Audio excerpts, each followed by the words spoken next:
Good day guys, welcome to the Best Online Tutorials channel. In this video we're talking about how to check HTML code in Chrome. So the fix is just looking up the inspect element feature in Chrome. So you just right click anywhere on a website. As you can see, I opened this right to your music website, right click, and then you choose inspect right here in the very bottom. And this will open up your elements panel. So the highlighted line in the code corresponds exactly to the item you clicked on the screen.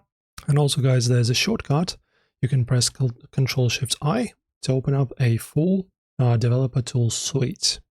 And once open, you can use the select tool, the icon of a cursor in a square right here. This allows you to hover over any parts of the website to instantly reveal its underlying HTML tag, classes, and structure. As you can see, it's highlighted every time I hover my mouse over anything. So inspecting HTML is more than just reading code.